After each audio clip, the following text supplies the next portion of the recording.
যুক্তরাষ্ট্রে প্রথমবারের মতো সামনাসামনি বিতর্কে বসছেন ডোনাল্ড ট্রাম্প ও কামালা হ্যারিস। গত কয়েক মাস ধরে প্রেসিডেন্ট নির্বাচনকে সামনে রেখে প্রচার চালিয়ে যাচ্ছেন তারা। সম্মুখ বিতর্কের আগের জনমত জরিপে দুই প্রতিদ্বন্দ্বীর অবস্থান খুব কাছাকাছি।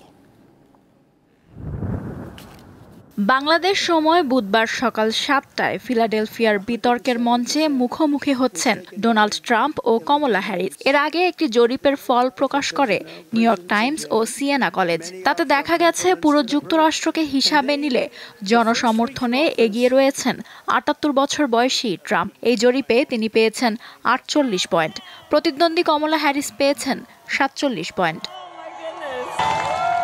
তবে অঙ্গরাজ্যগুলোর হিসাবে উইসকনসিন, মিশিগান ও পেনসিলভানিয়ায় সামান্য ব্যবধানে এগিয়ে রয়েছেন ৫৯ বছর বয়সী কমলা। আর দোদুল্যমান ৪ অঙ্গরাজ্য নেভাদা, জর্জিয়া, নর্থ ক্যারোলাইনা ও অ্যারিজোনায় দুইজনের অবস্থা সমানে সমান।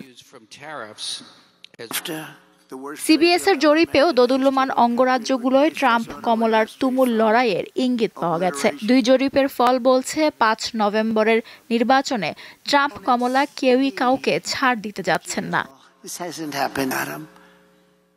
দুজনের ৯০ মিনিটের বিতর্কে অর্থনীতি, অভিবাসন নীতি ও বিভিন্ন দেশে যুদ্ধ নিয়ে ট্রাম্প কমলার মনোভাব জানতে চাইবেন মার্কিন ভোটাররা।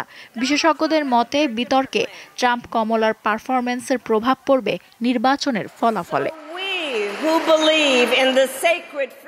বিতর্কের কিছু নিয়ম বেঁধে দিয়েছে আয়োজক এবিসি নিউজ। প্রার্থীরা কোনো স্বাগত বক্তব্য দেওয়ার সুযোগ পাবেন না। প্রশ্নের মাধ্যমেই শুরু হবে বিতর্ক। প্রতিটি প্রশ্নের জবাব দেওয়ার জন্য ২ মিনিট করে সময় পাবেন ট্রাম্প ও কমলা। জবাবের পর পাল্টা জবাব দেওয়ার জন্য অপর প্রার্থী পাবেন আরও ২ মিনিট। হাতে কোনো চিরকুট বা কাগজ রাখা যাবে না।